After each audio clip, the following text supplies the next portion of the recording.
Hi, I'm Coach Corey Wayne, and this is my video coaching newsletter. And the topic of today's newsletter is going to be I dumped her and want her back, but she's still distant. How much should I pursue? Well, the overwhelming majority of guys that are trying to follow 7 principles to get an X back, the article and video that I did many years ago, I think it's like 10, 11 years ago at this point, it's just the basics of what to do when you've been broken up. Most of those guys have been dumped and they didn't want to be dumped. And they pursued and they chased until a woman's just like, absolutely not, friends only, I'm not interested, piss off basically. But occasionally you get a guy that'll break up with a girl and then he's like, you know what, I screwed up, I want her back.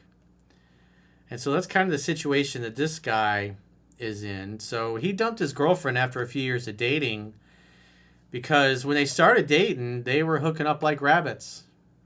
But the last few months they were together, they were only having sex like 2 to 3 times a month. He was probably complaining about it a lot. And she was probably saying, all you care about is sex. Because at the end of the day, she wasn't feeling it. He's probably getting rejected all the time. So she lost his attraction and respect for him. And so after they were split up, he came across my work, started reading my book, and realized that he made a lot of mistakes and he lowered his girlfriend's attraction and interest and her level of respect for him to the point where he basically dried her up. And so now he's realized what he did wrong and he wants to correct it. So they had one date so far and he said that kind of went well, but he had a second date set up with her and then she canceled because she got sick. And now he's just kind of like, he's kind of unsure of how much to pursue because she still seems distant. So at the end of the day, you got to remember, it takes time for a woman to fall in love. It takes time for her to fall out of love. And just because you dumped her doesn't mean that you over pursue to get her back. You will re-engage like he did, and you'll see in a second, he basically admits he made a mistake. She's open to giving him another chance. They had one date, and then it seems like she's a little distant. But his impulse is to call and to text more. But in reality, you're trying to go slightly slower than she is because her interest is low, and it's going to take time to raise it back up. So you should be taking measured steps like is laid out in the book. And so under normal circumstances, when you're following 7 principles to get an X back, when you've been dumped and you didn't want to be dumped, the woman's got to do all the calling, texting, and pursuing, and then you just make dates when you hear from her. Because she unilaterally ended it, therefore she's got to fix it. Now, when you're in a situation like this, which most guys are not, but maybe some, like this guy, he didn't know about my work and broke up with her and then came across it, and he was like, man, I did all these things, and no wonder she didn't want to sleep with me anymore. And so now his mindset is, well, if I can imply what's in the book and get her reattracted and develop the respect again, well, the sex should return to normal. But the same rules apply since he ended it, then he should go to the once a week rule. Again, that's laid out in the book and no more than that. And ideally get it to the point where she's doing most of the calling, texting, and pursuing. Because if he over pursues her, her interest is just not going to go anywhere. It's just going to flatline, and she's just going to be like, yeah, I'm not really feeling it. So he's got to create the conditions where she's doing most of the pursuing. So with that in mind, let's go through his email. He says, hey, Corey, so back in 2022, I started dating an amazing woman. I unknowingly was doing everything right because she was doing the pursuing, and she made it so easy for me. We had sex in the second date, and she was the aggressor. We were exclusive per her request by the second month, and I think we had more sex in that month than I did in my previous 9-year marriage. I'm not kidding. I literally had to tell her I was too tired some nights. So if you look at when things were the best, she's doing all the calling, texting, and pursuing the very beginning. So you're re-engaging the pursuit initially, but as soon as, it's just like dating a brand new girl in this particular case, because you dumped her. So therefore, you shouldn't be reaching out more than once a week to make a date. And then once she starts pursuing and reaching out to you, then I wouldn't reach out at all at that point. Just wait to hear from her and then make the next date when you do. As time went on, we started spending more and more time together, and I even semi-moved in with her. Started off as a night here and there, and then became every night over the course of the first 6 months. Sex in overabundance, and we had a fun little inside humor that always made us laugh. We would fall asleep in each other's arms every night. Seems almost perfect, right? Well, I thought it was, but I was wrong. I have now learned, after reading 3% Man 4 times, I got it almost 2 weeks ago, so he's pretty clearly being a good student so far. He's not half-assing it. If you put the audiobook on 2-speed, you can get through it, and then follow along the digital or physical copy, which is the best way to learn. You can get through it in 4 hours. So if you're serious about getting this part of your life handled, you got to spend the time with the book to learn the material so well, you can teach a class on it. If you're new here, you can even read it for free in the members area of my website. Just subscribe to the email newsletter, and it'll open up right in your web browser.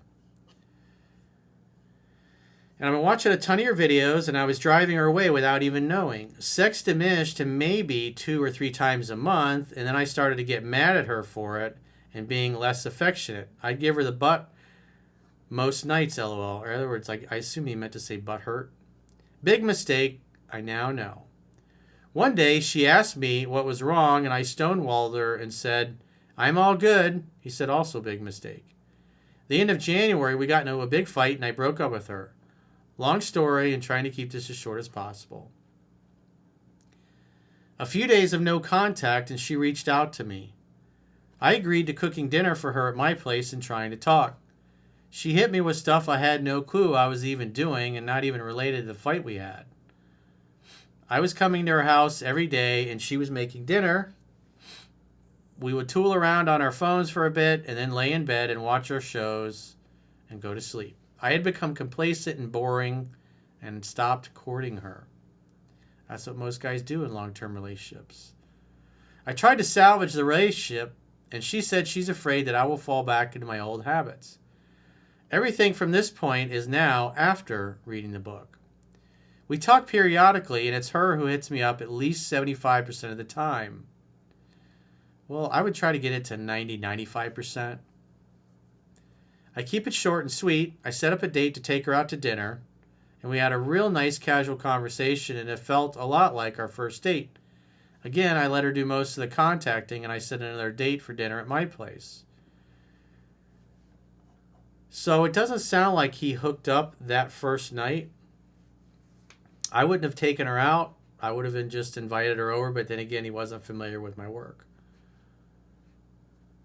And the fact that he didn't hook up with her in the first night, and then he invites her over to his place to make dinner the second time, right away she's knowing, oh, he's planning on having sex with me. That might be why she canceled. She ended up canceling on me because she had a sinus infection. I became a beta soy boy and dropped soup and immune support vitamins and left them on her doorstep and texted her to say that I did this. I did this to see if she was home and not on a date, and to see if she came out dressed nice or looking sick.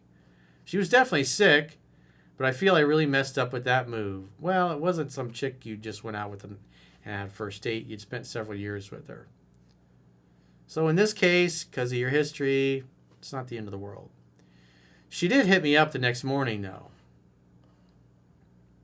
Corey, I'm at a loss here on how to go forward. I'm having a hard time knowing what's too much or too little effort. If we just met, I kind of grasp what to do, but in this case, I am trying to fix what I did wrong. Well, again, you should read through 7 Principles to get an X back. And if I were you, I'd look at this and realize that she canceled a date on you. And again, she was sick, probably didn't mention a reschedule. So I assume at some point you said, hey, let me know when you're feeling better. I'd love to see you. And then you just let her be. And then wait to hear from her, and then make the next date. Because again, she's canceled a date. Doesn't sound like she mentioned anything about a reschedule or still being excited to see you. So I would just wait to hear from her. And I assume once she gets a little better, she'll let you know, man, I'm feeling a lot better. Then just make a date. Remake the date for making dinner at your place and see if she keeps it. And then if she does and she comes over and you hang out and you have fun and you hook up, Again, remember how she was in the very beginning when she was all over you and you guys were fucking like rabbits. She was aggressor. She was doing all the pursuing. And so you've re-engaged. You've told her you wanted to fix things. You had one date. I'd say the mistake you made in the first new date that you had was that you didn't hook up. And that sounds like it's because you kind of went to her. So you got to think about the logistics of sex. But then again, he hadn't come across my work yet. So if she reaches back out, make a date to make dinner at your place in the evening. See what happens. If she comes over and hangs out and has fun and hooks up, when she leaves, say, call me later. And when she reaches back out the next time, again, make the next date. And make sure you're going out and doing fun things together instead of just basically becoming loveless, sexless roommates, which is obviously where you went wrong. The two biggest mistakes guys make in long-term relationships, they all do the same things. It has nothing to do with whether you're married or not. It has to do with the courtship. Women want to be in a love story. And if you stop the love story, doesn't matter whether you're just casually dating or you're in a relationship. If you don't date and court your girlfriend or your wife, eventually some other guy will. If she doesn't feel heard and understood, the legs are going to close. If she does, the legs will open. The courtship never ends. There's actually a chapter, and 3% Man by that title. So when you got no kids, you should at least have one date night per week where you go out and you do things together and you plan things and you just have fun. You have an adventure. So in this case, again, because she canceled the second date, he says she was definitely sick, so I assume that means that he talked to her on the phone. He could hear it in her voice. So in that case, just say, hey, let me know when you're better. I'd love to see you. And then just wait to hear from her. So I assume she'll reach back out in a few days. So just give her the space to do that. And then when she does, make a date to make dinner at your place in the evening. Just re-engage with the same plans that you had before because you're trying to see if she's flexible, if she's going to do what you ask her and invite her to do. And obviously, if she's interested in sex and romance and rekindling things, she'll come over and make dinner at your place. And if she's not, she'll try to get you to meet her out or go to coffee or do lunch or do things that are do a group date or do things that friends would do. So just be on the lookout for that if you're kind of in a situation like this. So if you got a question or challenge and you want to get my help, go to understandingrelationships.com, click the coaching tab at the top of your screen on any page of my website, and book a coaching session with yours truly. If you haven't already signed up for our paying exclusive members-only content, in the video description of this video, there are links to join on YouTube or you can join on Spotify. If you guys just want to listen to videos, I would suggest probably Spotify is your best bet because I do know on YouTube when you're trying to consume the premium content that your phone can't go to sleep or won't let you listen to it through the app like it does with normal videos. I don't know why. That's just the way it is. So if you're one of those guys that just wants to listen to us talk, then I'd say probably Spotify is your best bet. If you just want to watch videos, YouTube is probably going to be your best bet. But if you really appreciate our work and you're a serious student, then I would suggest consuming our members-only content in your website. Ideally, you want to take this part of your life seriously, so you're going to probably want to use some kind of a laptop or a desktop computer, something big, especially if you're going to read the book on the website and watch the videos and go through the articles, because the website also has the email analysis that goes along with these video newsletters. Obviously, it also has the books. And there are going to be videos that are just simply I can't put on YouTube because YouTube is the most prudish, I guess, if you will. Everything's got to be like G and PG rated. Anything beyond that, it's like they might remove the video. And so a lot of the stuff that we do in members area, it's like I just have to censor or I just can't put it on there. So Spotify's got me at full breach and the website has me at full breach, but YouTube, a lot of stuff is going to be censored just because there's just too many Karens there and there's a lot of woke stupidity going on there and there's nothing you can do about it. So you have to play nice in their sandbox if you want to hang out in their sandbox. So the other thing is with the members area stuff on my website, you can do a 7-day free trial so you can check out what content you get for your money. You can do a monthly or an annual plan.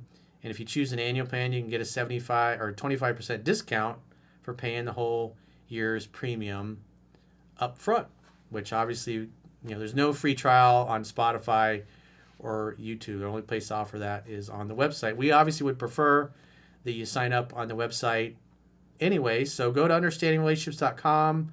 And when you get there, click the plans tab at the top of your screen on any page on my website and sign up for a free trial so you can check out our premium members only content. Until next time, I will talk to you soon.